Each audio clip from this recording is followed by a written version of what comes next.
ખેડૂત ભાઈઓ, આજે સપ્ટેમ્બર મહિનાનો છેલ્લો દિવસ 30 તારીખ છે, સોમવારનો દિવસ છે। માર્કેટિંગ યાર્ડોમાં કામકાજ શરૂ થઈ ગયા છે અને આપણા જે કોઈ પાકો, જે કોઈ જણસીઓ આપણે માર્કેટિંગ યાર્ડમાં પહોંચાડી છે એના ભાવોના રૂઝાન આવવાના શરૂ થઈ ગયા છે।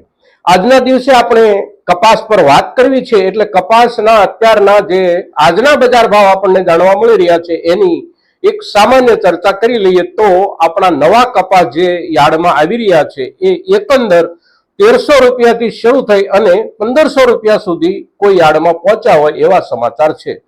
આ 200 રૂપિયાનું જે અંતર છે એ અંતર ક્વોલિટી અને ભેજના પ્રમાણના આધારે છે। સામે જૂનો માલ જે કાંઈ આવી રહ્યો છે એ પણ એકંદર આ માલની નજીકમાં ચાલી રહ્યો છે। ક્યાંક 5-10 રૂપિયા ક્વોલિટી પ્રમાણે વધારે હોય, ક્યાંક 5-10 રૂપિયા ઓછા ભાવ હોય, આ પ્રમાણેની પરિસ્થિતિ છે આપણા કપાસના ભાવમાં। ગયા અઠવાડિયા દરમિયાન જે કાંઈ કામકાજો થયા હતા એ જ પ્રમાણે કામકાજો થઈ રહ્યા હોય એવું લાગે છે। 10-20 રૂપિયા ક્યાંક સુધારો છે।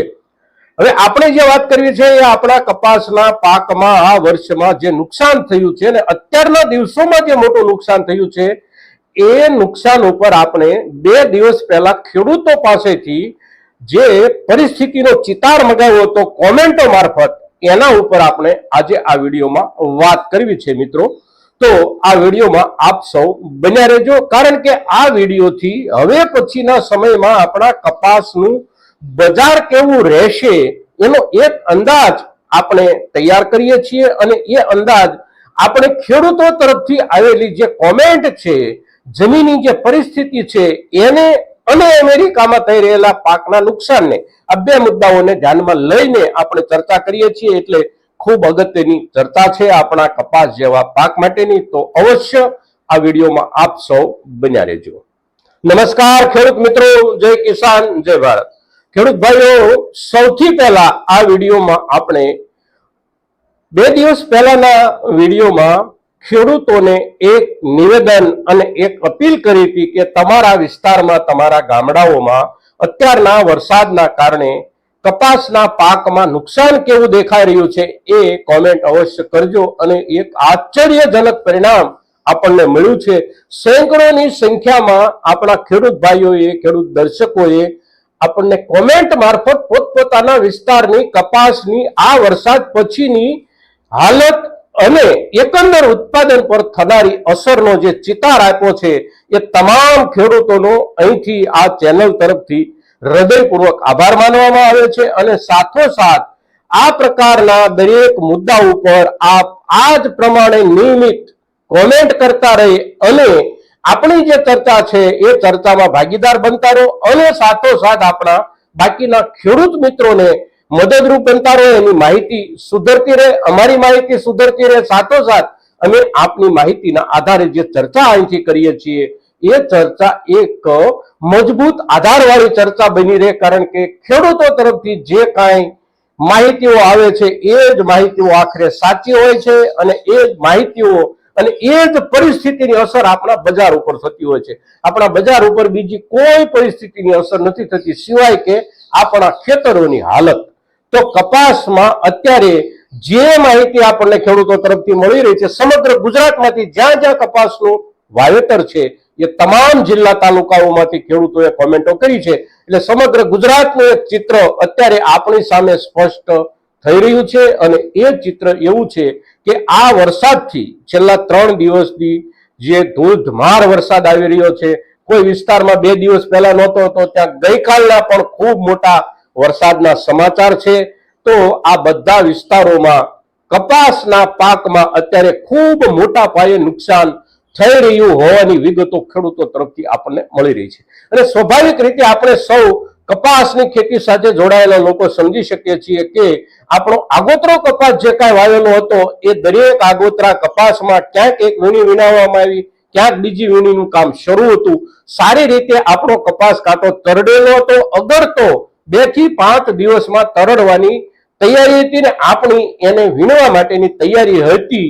એ દરમિયાન આ ભયંકર વરસાદ જે આવ્યો છે એ વરસાદે આપણા શરૂઆતના પાકને, જે સૌથી પહેલા બેઠેલા ઝીંડવાઓ હોય છે અને જેમાં આખી સિઝનનો સૌથી વધારે વજનદાર માલ આપણને મળવાનો હોય છે એના ઉપર હુમલો થયો છે અને એ આપણો મોટા ભાગનો માલ નબળી ક્વોલિટીનો આવશે આપણા હાથમાં અને કેટલોક માલ જમીનમાં અત્યારે રાબડમાં પણ ડૂબી ગયો હોય એવા સમાચારો ખેડૂતો તરફથી આપણને જ્યારે મળી રહ્યા છે ત્યારે આપણા વિસ્તારમાં આપણા સૌરાષ્ટ્રમાં મોટું વાવેતર આપણા ગુજરાતમાં સૌરાષ્ટ્રમાં છે કપાસનું આપણું અને આપણા સૌરાષ્ટ્રના દરેક વિસ્તારમાં આ પરિસ્થિતિ જ્યારે છે ત્યારે એક સૌ પ્રથમ મૂળ વાવેતરમાં ઘટાડો હતો, બીજું જે વાવેતર થયું એ વાવેતરમાં આ વરસાદમાં નુકસાન થયું છે એવું નથી, આ પહેલાના વરસાદમાં એટલે કે ઓગસ્ટ મહિનાના છેલ્લા દિવસોના વરસાદમાં પણ મોટું નુકસાન થયું છે. ખાસ કરીને એ વખતે આપણા સુરેન્દ્રનગર, મોરબી, રાજકોટ,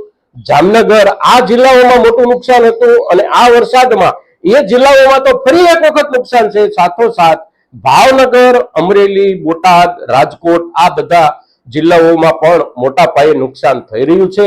એટલે બજારની અંદર માલની આવકો બજારની અપેક્ષા કરતા ખૂબ નીચી રહેશે, ખૂબ નીચી એટલે નોંધપાત્ર નીચી રહેશે, કારણ કે આપણી રાષ્ટ્રીય કપાસ એટલે કે રૂની જરૂરિયાત પણ બહુ મોટી છે.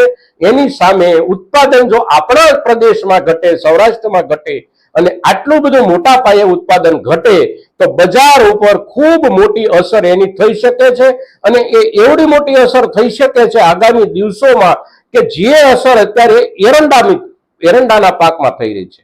એરંડાના પાકમાં ખૂબ મોટી અસર થઈ રહી છે. 25 થી 30% જેટલો ભાવમાં વધારો આ છેલ્લા 15 દિવસમાં આપણને જોવા મળ્યો છે. આગામી દિવસોમાં હજી પણ જે એરંડા ખેડૂતો પાસે છે એમાં સારા ભાવ મળવાની અપેક્ષાઓ દેખાઈ રહી છે. કપાસમાં પણ કદાચ આપણે આ સ્થિતિ તરફ આગળ વધી રહ્યા હોઈએ એવું અત્યારે એટલા માટે લાગી રહ્યું છે કે અમેરિકાની અંદર પણ આપણે 2 દિવસ પહેલા જે વાત કરી એ જ પ્રમાણે કપાસના મુખ્ય વિસ્તાર પર વાવાઝોડું અને વરસાદનો સૌથી મોટો હુમલો થયો છે. છેલ્લા 30 વર્ષની અંદર એ વિસ્તારમાં એક દિવસમાં એટલે કે 24 કલાકમાં વરસાદ પડ્યાનો રેકોર્ડ તોડ્યો છે. વરસાદે એક દિવસમાં 12 થી 15 ઇંચ જેટલો વરસાદ એ વિસ્તારમાં છેલ્લા 30 વર્ષમાં ક્યારેય નથી થયો.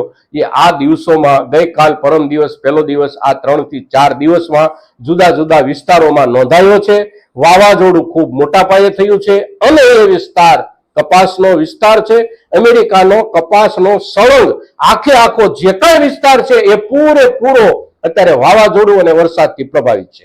એટલે એની અસર ખૂબ મોટી પડશે આંતરરાષ્ટ્રીય બજારમાં અને આંતરરાષ્ટ્રીય બજારમાં જે અસર પડશે એ અસર એટલે કે એ પાઘડીના વળ આપણા છેડા સુધી પણ આવી શકે છે. આપણા માલમાં પણ આગામી દિવસોમાં સુધારાની પૂરેપૂરી શક્યતા છે. હવે અત્યારથી આપણા માલના ભાવમાં સુધારો થવાની શરૂઆત થાય કે કેમ આ મુદ્દો આપણા સાથે જોડાયેલો છે. આપણે અત્યારના દિવસોમાં આપણો જે કાંઈ તૈયાર થયેલો માલ છે એ માલ કેટલા પ્રમાણમાં અત્યારે બજારમાં પહોંચાડીએ છીએ એના ઉપર અત્યારના બજારનો આધાર છે. આવતા દિવસોમાં માલમાં ધાર્યા પ્રમાણે કોઈ પણ પાકનો ઉતારો આવવાની શક્યતા આપણા ગુજરાત સૌરાષ્ટ્રમાં નથી, મહારાષ્ટ્રમાં નથી, રાજસ્થાનમાં પણ અતિવૃષ્ટિની પરિસ્થિતિ કપાસના વિસ્તારમાં છે. આખા દેશનું વાવેતર ઘટ્યું છે અને અત્યારે ઊભા વાવેતરમાં ઊભા પાકમાં સૌથી મોટું નુકસાન કપાસમાં થઈ રહ્યું છે. તો આ મુદ્દાને ધ્યાનમાં રાખીને આપણે આપણો માલ અત્યારે પાક્યો છે જે ઘર સુધી આવી ગયો છે એને પણ ક્યારે વેચવો, કેવી રીતે વેચવો અને આગામી દિવસોમાં 15 દિવસમાં કે 10 દિવસમાં એકંદર ચિત્ર સ્પષ્ટ થઈ જશે. કારણ કે અમેરિકાના કપાસના ઉત્પાદન પર થયેલી નબળી અસરના જે કાંઈ આંકડાઓ હશે એ આંકડાઓ USDA એટલે કે United states department of agriculture લગભગ એકાદ અઠવાડિયામાં જાહેર કરશે અને ત્યાંની પરિસ્થિતિનો ચિતાર વિશ્વની સામે આવશે, વિશ્વના બજારની સામે આવશે એટલે બજાર પર અવશ્ય અસર થશે. મિત્રો, તો આજના દિવસે કપાસના પાક, ખાસ કરીને કપાસના પાકને થયેલું નુકસાન અને નુકસાન પછી નુકસાનના કારણે બજાર ઉપર થનારી એની અસરની આપણે જ્યારે ચર્ચા કરી છે ત્યારે આ આપણી ચર્ચા મહત્તમ ખેડૂતો સુધી પહોંચે અને સાથોસાથ આ મુદ્દાઓ ઉપર આપ સૌ દર્શકો તરફથી જે રીતે કોમેન્ટોનો એક જે સહકાર મળ્યો છે, આપણને આપણું એક ચિત્ર દોરવામાં આ આપનો સહકાર કાયમ માટે આ પ્રમાણે બને રહે. હજી પણ વરસાદ મોટાભાગના વિસ્તારોમાં શરૂ છે. ગઈકાલની પરિસ્થિતિ પણ અતિવૃષ્ટિની હતી કેટલાક વિસ્તારોમાં. તો આપના વિસ્તારમાં કયા પાકમાં કેટલા નુકસાનની સંભાવનાઓ છે આ વરસાદથી, એની કોમેન્ટ વિડીયોમાં અવશ્ય કરતા રહેજો મિત્રો. આજના દિવસે આટલું જ. મહત્તમ ખેડૂતો સુધી આપણે આ ચર્ચા આપ સૌ પહોંચાડશો એવી અપેક્ષા સાથે જય કિસાન, જય ભારત.